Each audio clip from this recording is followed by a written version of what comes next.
Okay, Mern, here we go. Quick breakdown. So, first off, let's check this start position. I like what you got going on here. I know you do have those longer femurs, so sitting down more into the bottom position helps you get that back set. Okay, now as we go, we've got to make sure that back angle maintains. So as you can see, back angle changes drastically on this heavy lift.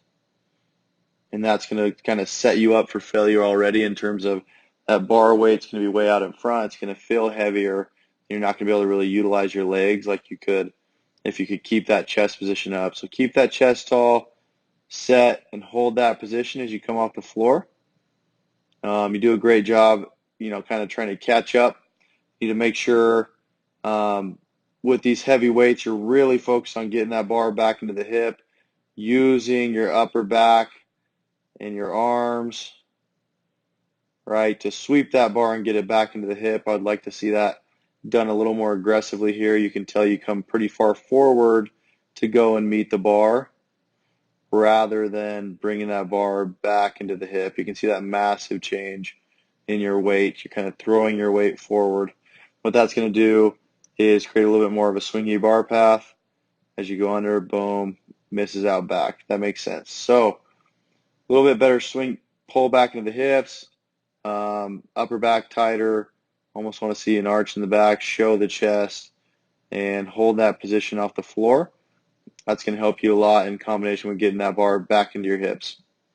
Now, what you can see here is by the book, you want these elbows locking out at the same time your feet are hitting. So your feet are hitting early, which means that you're slow down underneath the bar. Okay, that can be a combination of things. That can be because we have a little bit of a swingy bar path. We can have that be because you're kind of just diving underneath rather than trying to put it where you want it. If you have more of a vertical bar path, keep that weight back like we're talking about here. That should allow you to drive a little bit more vertically if we can get that bar back into the hip and keep that weight balanced in the foot, and that will help you go under the bar faster. Okay, it looks like you kind of just dive underneath, your feet hit, boom, and then it's going to slam down on you, right? So there always needs to be a lot of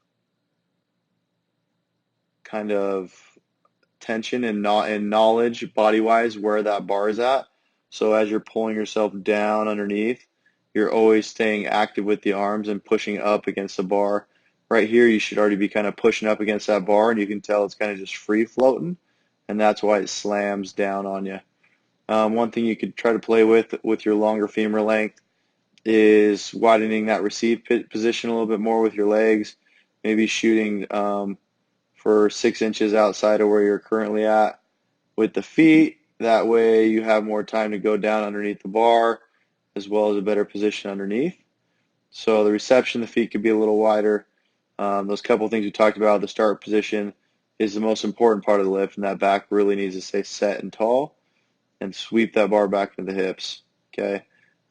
This weight really isn't out of your range at all. It's just those little things we got to do to really make that lift come together.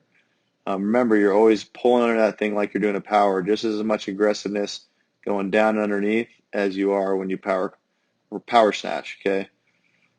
Keep that in mind. That should help. If you have any questions, let me know. I always love breaking these down for you. And again, shoot over any questions. Thanks, Maren.